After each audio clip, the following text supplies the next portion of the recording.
Hello, everyone. Welcome to YASCP, your African Supply Chain Podcast. I am your host, Stela Jaqueta.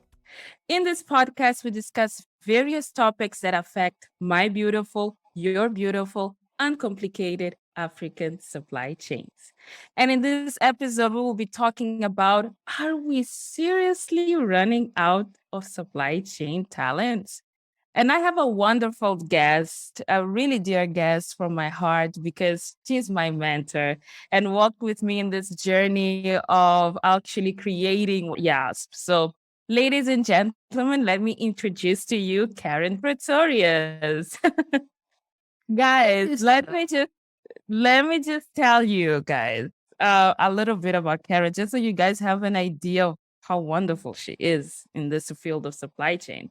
So Karen Pretorius is a founder, owner, and executive consultant of KPI Cubed Supply Chain Consulting and Training. She has 20 plus years of supply chain experience and more than 10 years on hands-on training. Her qualification include a master's in international business management with a focus on supply chain, MBA with a focus on leadership in supply chain management, and a BTech in post-school education. She's also certified in supply chain, a certified supply chain professional from APICS, and also a certified logistics, transport, and distribution from APICS, just to name a few. So just you guys know that she brings the real deal in terms of supply chain. She is also a qualified instructional designer and content developer, assessor, and moderator. She offers objective facilitation for business strategy and process design, and is an expert in project management. Karen was elected as a director for SAP, the body of supply chain professionals in South Africa, where she has been an active member and volunteer for more than 17 years. She is happy to talk to individuals and companies about career goals and to help companies set their roadmap to attract and develop their supply chain resources at every level. So, Karen, thank you once again for being at YASP, and I appreciate for you just really walking this journey with me. I believe this wouldn't be here if you were not giving me the push for it. Tell us, Karen, how are you doing?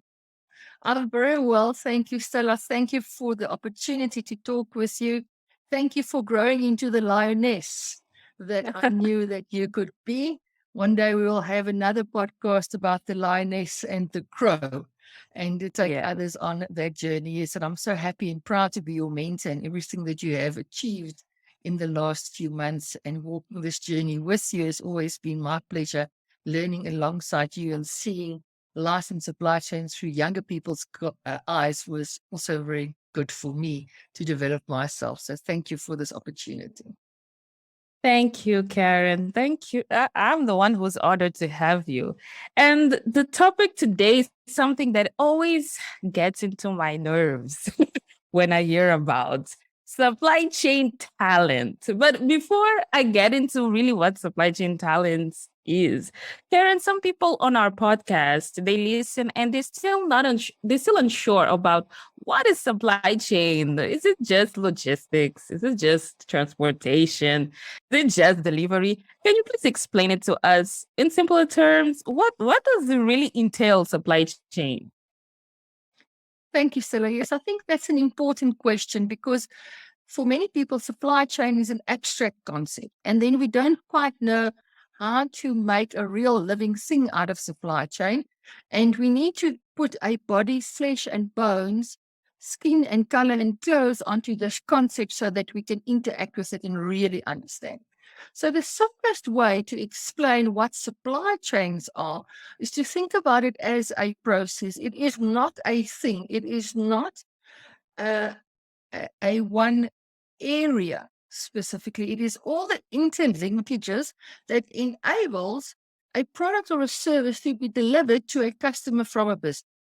So all the goods, all the activities, all the services, all the people that are needed to make, to create, to transform raw materials, to plant a seed, to get it to grow, to harvest it. Take those components, other products, other services, and make this, transform it into a new product or service for a specific customer.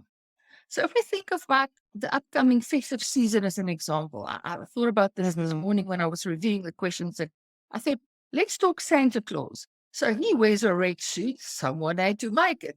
Someone had to plan for the red dye for the red suit. Someone had to ensure that there was cotton grown and yarn made and clothing or linen woven so that this could be made. So if it is Santa's suit, if it is the gifts under the tree, if it is the tree itself, if it was a real tree that was cut down, that was mown, if it is the wrapping paper, if it's the decorations, it's that silly sweater with a picture of the reindeer someone had to knit, it's the lamb or the turkey or the serviettes for the table or the cutlery and the crockery. All of those items had a supply chain. It had to be sourced from somewhere. It had to be planned for a specific customer market or segment. It had to be produced. It had to be procured. It had to be transformed. Then after it was made, it had to be stored somewhere. It had to be delivered. It had to get someone. And in between, there were processes and systems and IT and finance and marketing and all of those elements that enables the supply chain that we then use to orchestrate the supply chain as its entirety. So a person in a supply chain can have many, many different jobs. It is not just one thing, but it describes that end-to-end process from the time that the thought for who's my customer, I'm going to give them a product or services, enters the head of a business, gets created, and follows through the process until it gets to the end as a finished product or a finished service that's delivered to someone. So that's in essence for me what a supply chain is all about. All those activities that make the product or service a real thing that someone can engage with. Yeah, that's really true, Karen.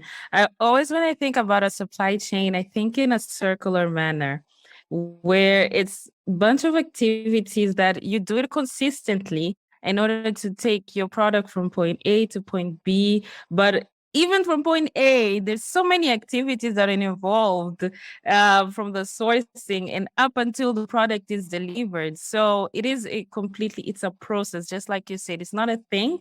Supply chain is not a thing, but it's a process. It's a bunch of activities together. And even jumping to my next question, that we're talking about supply chain being a process. Can you explain to us what is a supply chain talent? When they say it's a supply chain, why not a supply chain professional? When you say supply chain talent, is it any graduate with a supply chain degree just comes out of university? Can you consider a talent? Or is it just someone who has experience in the field of supply chain? Can you clarify it to us? Sure, Stella. I think that's a good question. For me personally, I don't think I like the word talent to describe a person.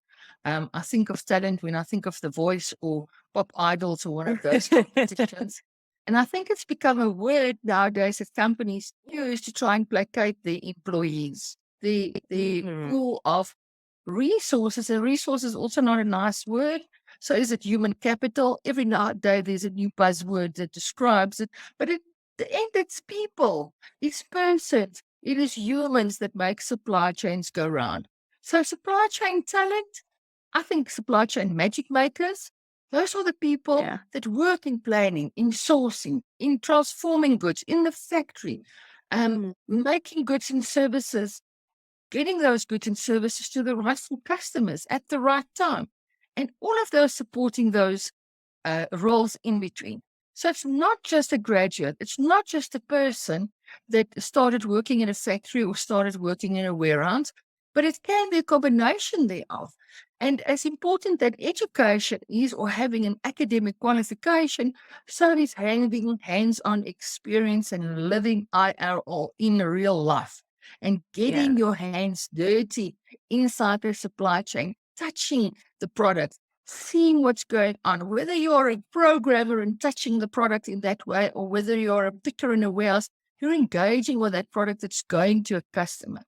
And from there, a supply chain talent is actually a person that's passionate about the role that they are fulfilling in this entire chain of events to get the product to the customer, whether the product is digital as a service or whether the product is a real physical product like a pair of shoes. It's a product that's going somewhere. And if you, as a worker, as a human in supply chain, can realize I'm playing a part into someone that's willing parting with their money to give portion to me to make their dreams come true, whatever their dream might be, whether it's tomato sauce on their burger or a pair of new running shoes, it's their dream, it's their money. And you are part of that. And you, as a supply chain talented person, must see the opportunity in there to see, how do I take this? How do I make this business better so that I can grow it and make it more sustainable? And that, for me, is a talented person in supply chain. And that can be achieved through academia. It can be achieved through mentoring and coaching and on-the-job skills, through reading books and articles and talking to other people. So for me, there's not just one journey to get there.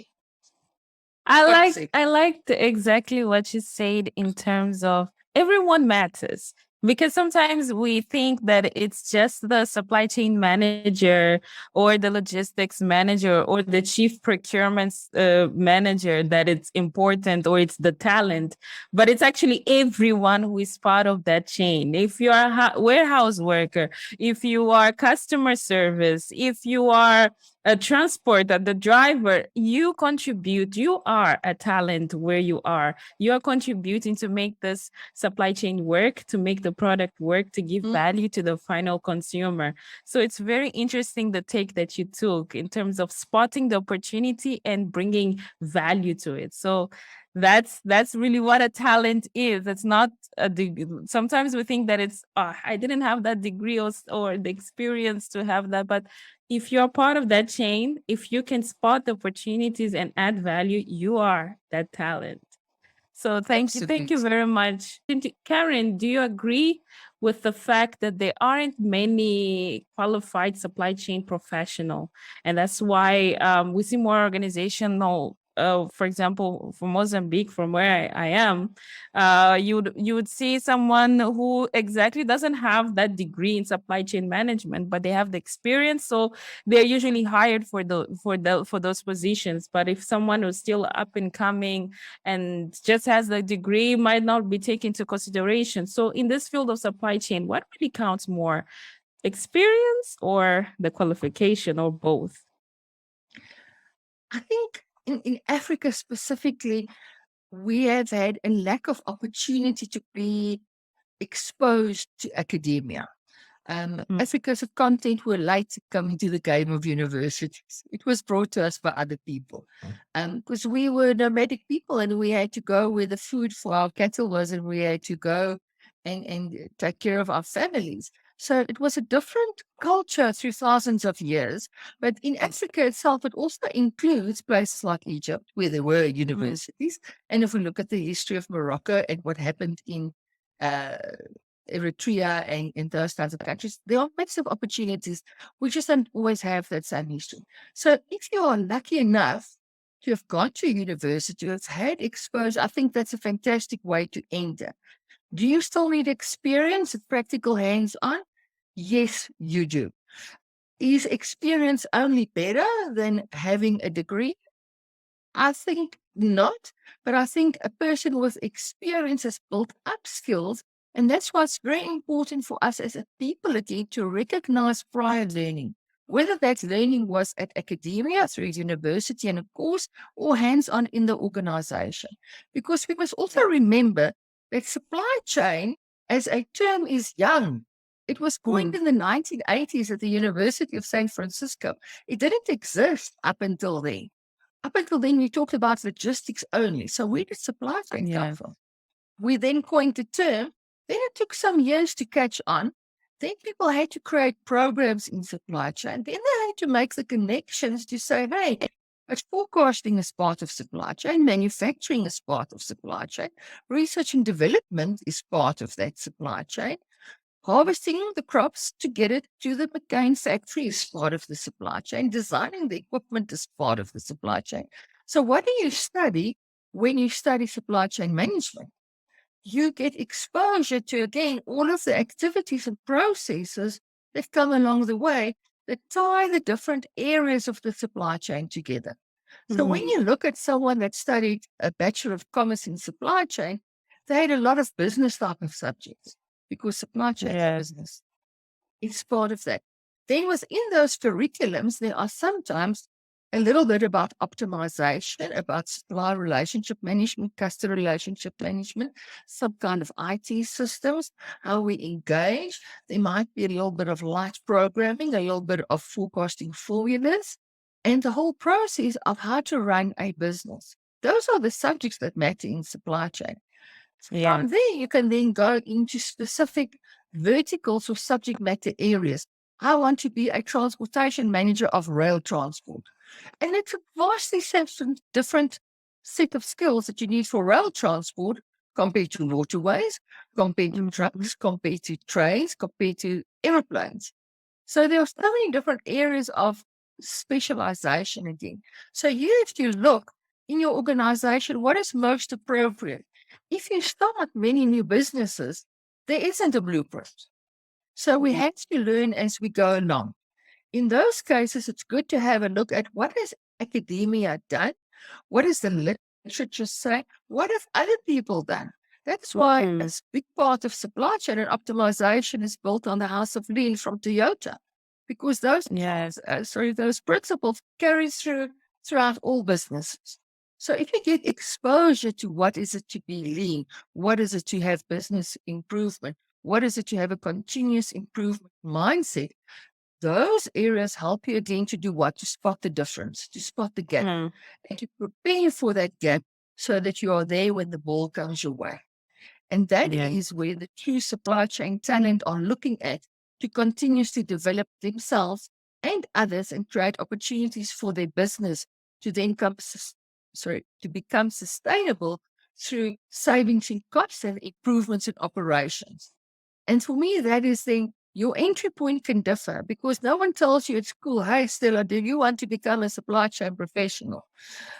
You don't know what it is. You talk about what does your mom do? Oh, my mom's a nurse, my dad's a doctor, my uncle's an engineer, and my aunt's a lawyer.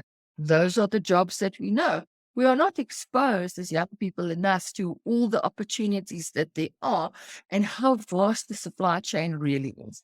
So I think also as we start educating people and introducing them to what supply chains are, and we start marketing supply chains, almost like we have to put it on a box and label it like for Yeah. morning. This is what supply chain gives you. Then we can attract more people to also grow into these roles. And I think then it starts evening out, and organizations and individuals must share the knowledge. Yes. And Karen, one of the things, even when I was doing my master's, is getting the literature, the academia, what others. Sometimes we can get so, how can I say, focused on what's happening to us, to our problems, whilst there's solutions elsewhere to our problems. And because we don't make that effort to go and research and actually say, okay, what are others doing? How did they overcome those circumstances? So it's very important to keep the academia and to focus on getting the education, the right education on that part. And again, supply chain is very vast and big. There's a lot to uncover, so many areas to uncover. And that brings me to my next question, Karen, that a lot of supply chain, at least at the time, I'm not sure now, I cannot assure for now, but at least at the time that I was studying, not long ago. A lot of the stories, a lot of the examples on the logistics and supply chain books, they were very much focused on the European scenarios and European standards. And we can see that it's not a reality here in Africa. We have completely different supply chains as you go deeper into our African continent. So um how can we navigate through this? Do you agree with this, first of all, that it's very how different it is? And how can we as supply chain professionals change this scenario? How can we bring about the things that are happening to us, so education from us to us? Absolutely, from us to us. when I was doing my studies as well, I opted to do my master's at the University European Business School. Sorry, the European University Business School in Geneva. And because it was a European university, the most of the lecturers were European, so they also chose books and articles that they were familiar with. When I did my Masters of Science, it was at a UK-based university, so it was UK-based lecturers and UK-based examples that were used. So it is there because it has been developed.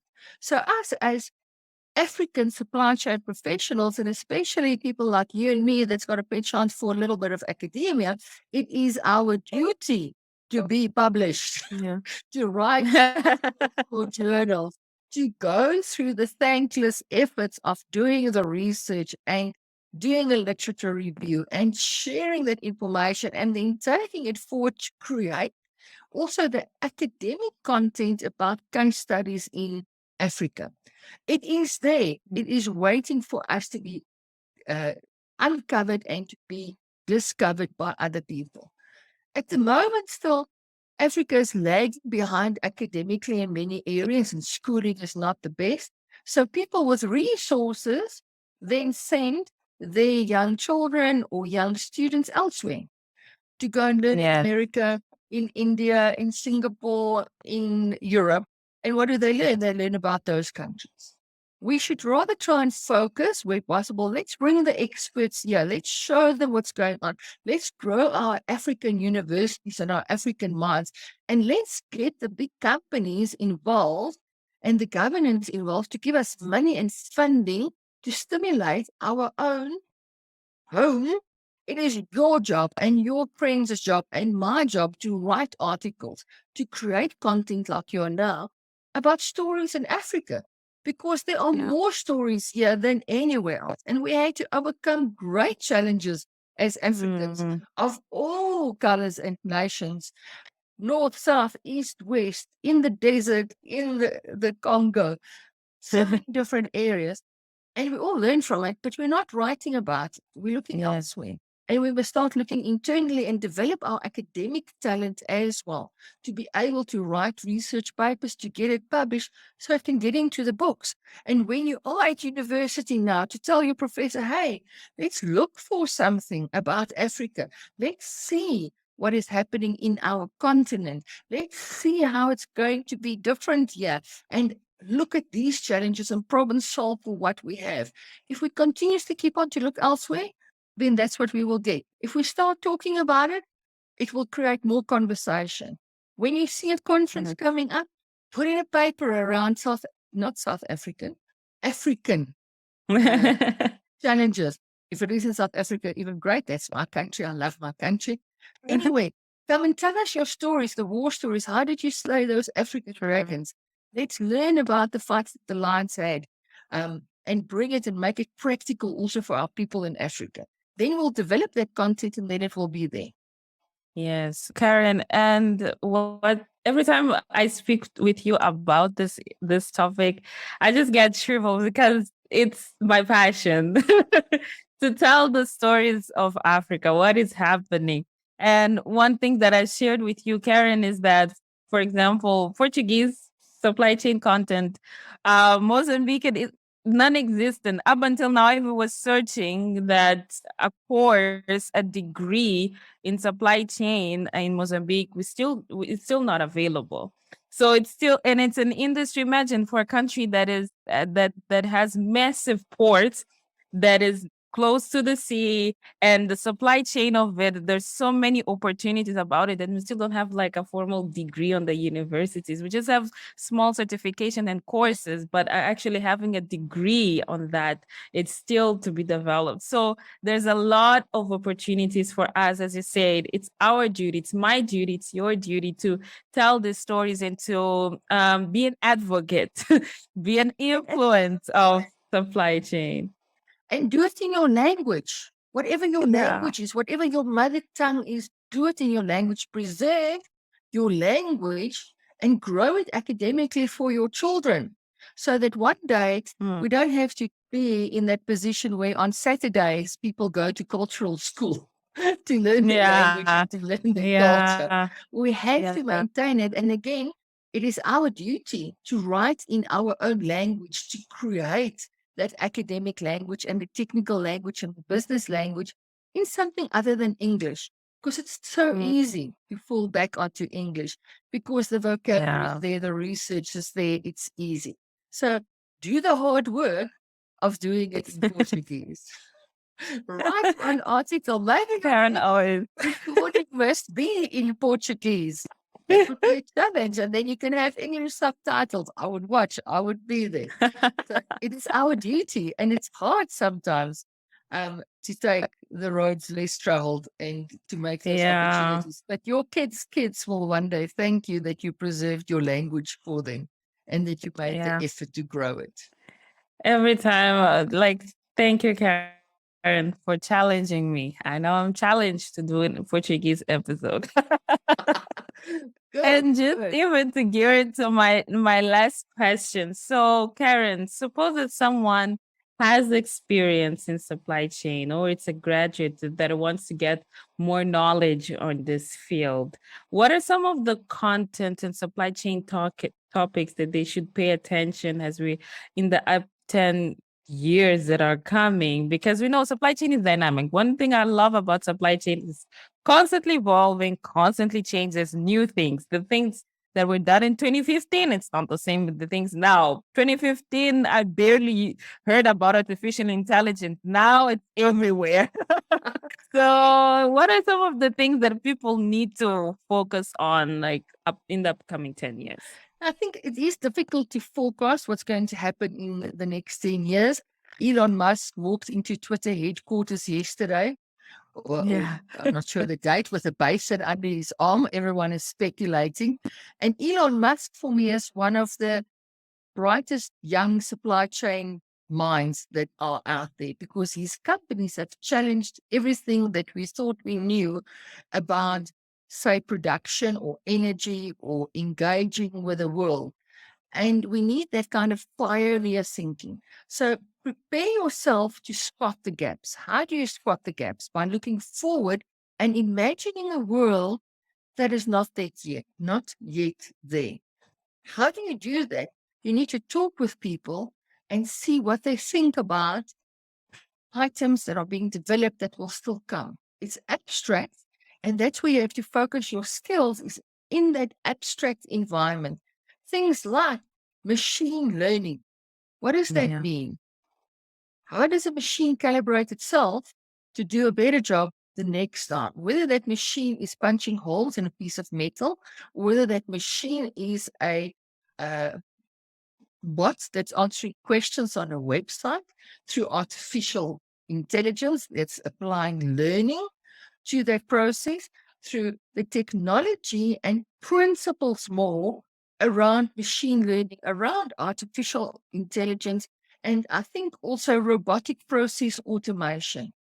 Those for me are three big areas that will help the supply chains in our communities to grow, become again better, simpler, faster, more effective, higher quality, and that we can take those areas of a job or of an execution of a process that can be automated. It doesn't require the human interaction that you and I have now, and put that somewhere where it can be improved again, so that we can create a more sustainable product. You don't necessarily have to be a whiz at programming. You don't necessarily have to now speak 10,000 computer languages. It would be good if you learn at least how to put an algorithm together. I think that's Yeah. important. And to continuously polish your math skills is not something that you just do at school and then put away.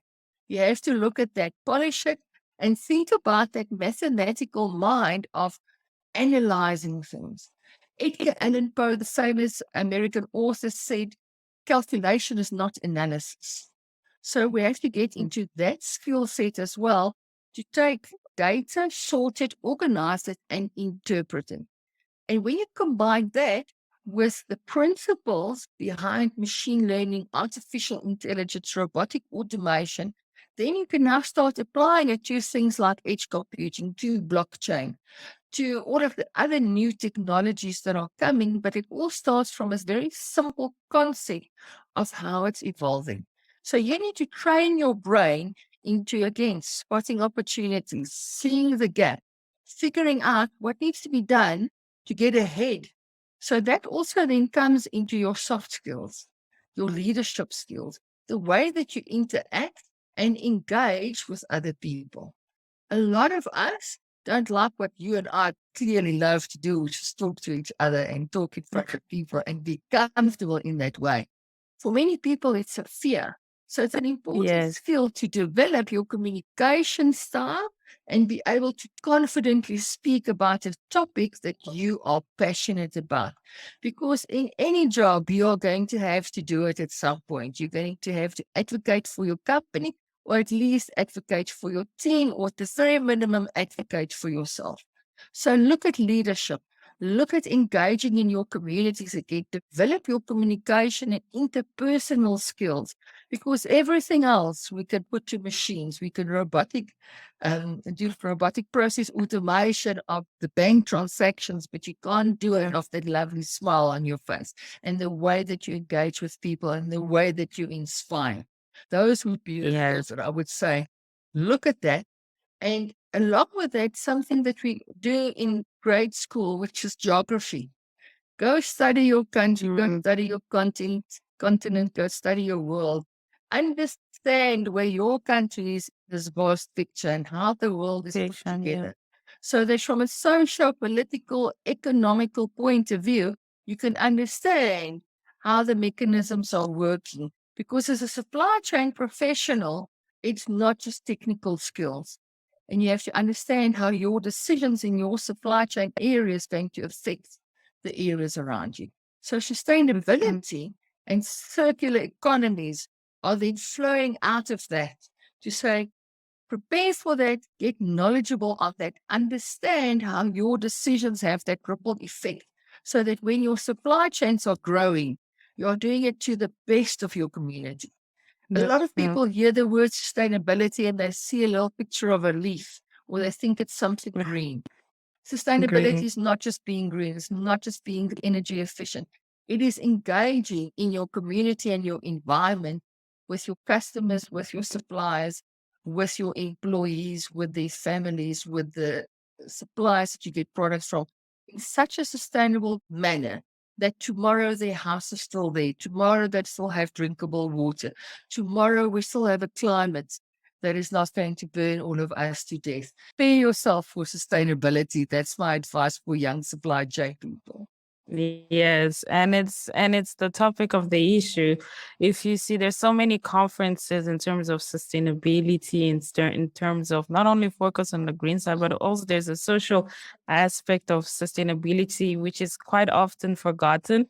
That was actually one of my research topics in my during my master's in sustainable supply chains, and the social aspect is usually not talked about. We just say green, green, green, but also what are you doing to the communities around you? And Karen, and thank you. Thank you again. Every time I think about what you said is identifying the gap. Wherever you are, you can identify the gap and you can be the solution to that problem. And sometimes we think that we get so caught up and say, but in Africa, we're still dealing with the basic stuff, with the basic problems, but get prepared for the future. We're not stopping. Robotics is going to come. Artificial intelligence is here. Blockchain is here. And if we are waiting for the thing to come, or these major topics and developments and trends to come, and we don't do anything about it, we're going to be left behind. We're going to be like, I knew about it, I heard about it, but I didn't do anything. And then there's a lot of people who are coming in with this knowledge. So if we don't get enough, we don't get educated, we don't seek the information, as I always say, we don't have excuses to not be informed in this area. There's the internet, there's YouTube. I think the information is there. Now it's just a matter of you disseminating the information and see, okay, this is the right information that I need, this is not, but we cannot give excuses. So Karen, thank you so much. for your contributions. And I just want to get to, can you please talk to our audience what is KPI Cube does? How can we reach out to you and to get more knowledge and insight? How can people do that? Thank you very much, Stella. So KPI Cubed, we're a niche consultancy. We are focusing on supply chain solutions and supply chain training, and we love the logistic execution side. I've never been to a warehouse that I didn't want to go and spend more time in. So we like playing in that area to see where can we optimize, where can we implement, where can we improve processes within the execution side of logistics. So from warehousing, whether it is process improvements, warehouse audits, analysis, stock take, we're very excited about training people and developing talent, especially on career counseling and career guidance to help people understand where can they grow in this wonderful world of supply chain. And we do that through being a partner, authorized education partner for SAPICS, and we offer the certified supply chain professional, certified in logistics, transport, and distribution, of which I train. We also do training for certified in planning and inventory management through our network of partners.